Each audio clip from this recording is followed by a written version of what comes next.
What you're about to hear will both surprise and outrage you. It's the true story of Europe. It's the story the politicians don't want you to hear, because it shows how they've deceived us and betrayed our nation. Only in 1994 did Chancellor Kohl's foreign policy spokesman, speaking on behalf of the ruling party of Europe's dominant nation, Germany, clearly reveal the true plan. The plan is to create a federal European superstate. Into it will be merged up to 25 ancient European nations, including our own.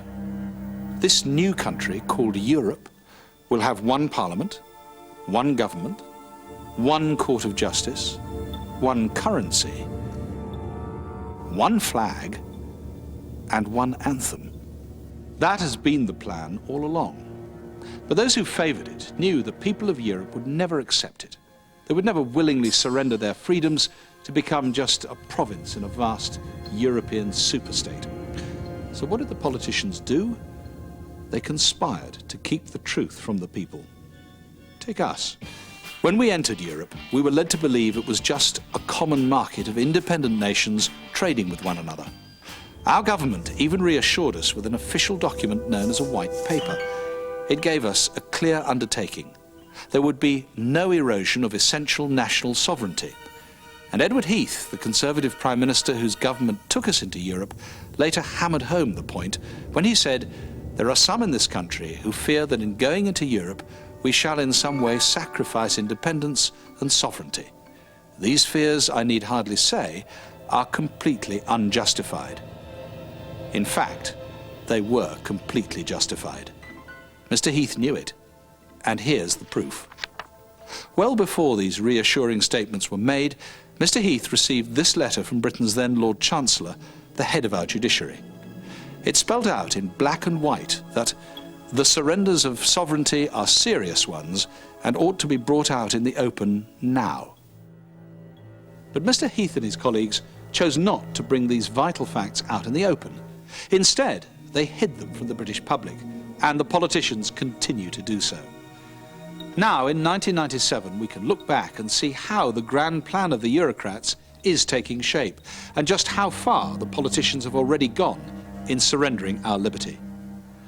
But first, let's remind ourselves what the fundamental rights of an independent nation are. The power to pass laws in our own land. The power to run our economy, to create jobs and security for our people. The power to decide foreign policy. The power to organise our own national security. And the power to control our own borders. Without these fundamental rights, we're not a nation, but merely a province. And the terrible truth is that our politicians have already given away the first two of these rights. Our own judges have confirmed that the treaty is the supreme law of this country, taking precedence over acts of Parliament. Laws made by the European Commission are now the laws of this land. And how they love making them. In 1994 alone, they imposed over 6,700 diktats, an average of 129 new laws every week that we must obey. And what about the power to run our own economy? That went when John Major signed the first two stages of economic and monetary union. So whether we join the single currency or not, we must now run our economy not for our benefit, but for Europe as a whole. And as if this wasn't bad enough, the European institutions are now working away to remove our last remaining rights as an independent nation. As usual, the politicians are putting up a smokescreen to deceive us, this time in the shape of a referendum on the single currency. But whether we join it or not, it will make little difference. It won't stop the terrible destruction of our fishing industry. It won't stop the tide of new regulations that are crippling our small businesses. It won't stop VAT going on books, travel, children's clothes, and even houses. It won't remove the threat of us having to subsidise European pensioners whose governments haven't put aside enough money to pay them. It won't stop the recent German and French threats to raise our taxes to their levels. And it won't stop the unelected bureaucrats of Brussels telling us how to run our lives, our businesses, and indeed our country. So the phony single currency referendum that both John Major and Tony Blair have promised us is nothing more than a fob-off. Its sole purpose is to fool you into imagining that you have a say in Europe. But perhaps the most sinister development of all is the way the politicians have postponed the really important questions about our remaining freedoms until after the general election. This cunning move allows them to continue deceiving us with empty promises. Our next general election may not be for another 5 years. By then, it will be too late. This is the chilling promise from Germany's Chancellor Kohl. Within 2 years, we will make the process of integration irreversible. The Referendum Party was formed for one and only one reason: to fight for the right of the British people to decide whether they wanted to be governed by Westminster or Brussels. Now, we in the Referendum Party, we're not politicians. We don't want to be politicians. What unites us is the belief that in the true spirit of democracy, we must let the people of Britain decide the future of Britain. And as soon as a full and fair referendum has been held, we'll resign. That's written into our constitution. Now, some might ask, why support a single-issue party? But when you think about it, this is the only issue which counts. Every other issue flows from it. And until it's resolved, the vital election promises made by the politicians will be empty promises, because the power to deliver them will have gone to Brussels. British politicians in future will really be rubber stamping the orders coming from Brussels. And that is not what I understand by democracy. The total number of votes cast for us will send a message to the politicians. We want a referendum on Europe, and you, the politicians, do not have the right to surrender the nation's independence. Only the people can make such a decision. That is why every single vote is vital to our future as a nation. My roots are here, I live here, the people here are my people, I feel part of it, and I believe we've been betrayed by the Eurocrats, the bureaucrats and our politicians. It's now time for us to have our say. The grassroots are here, I'm part of the grassroots. When we've had our say, then I can get back to the land doing the things I want to, but until then we have to fight for democracy coming back to the people. The politicians have no right to surrender our national sovereignty. As the great British constitutionalist John Locke made clear, these powers simply are not theirs to give away. Parliament's powers are on loan from the people. At the end of its term in office, the government and Parliament must return the powers intact to the people, who then elect a new Parliament, to which the powers are entrusted for the next 5 years.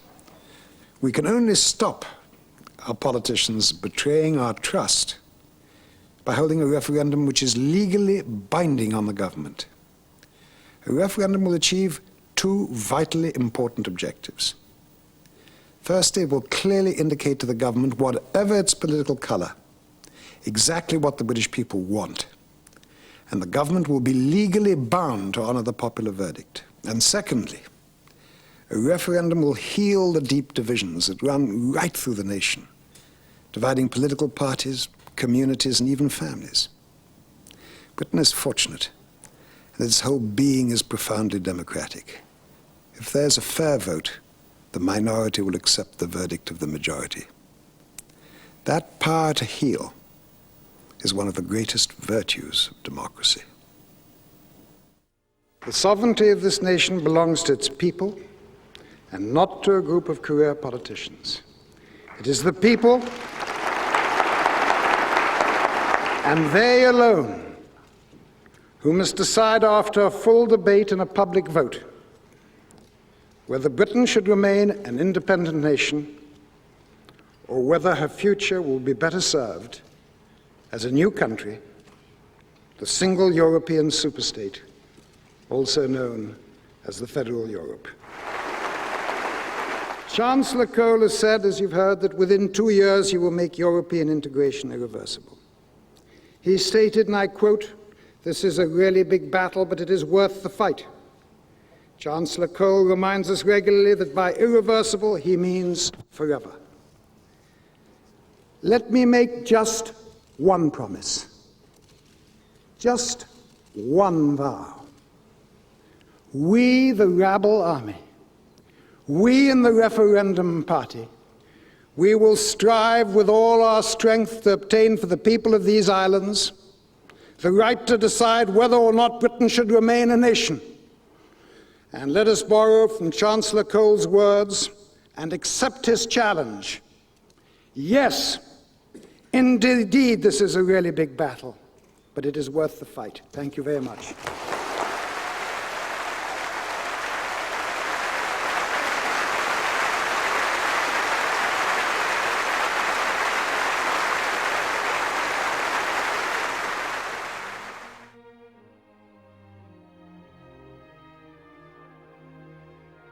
My support for Sir James's initiative is natural, for I am in harmony with the sturdy defence of our British Parliament, advanced by my predecessors in the Speaker's chair in the House of Commons. For me, to remain silent now would be an act of treason, for such cowardice would betray the noble heritage handed on to me by former speakers in the House of Commons. God bless your efforts as you battle for Britain. I wish you well.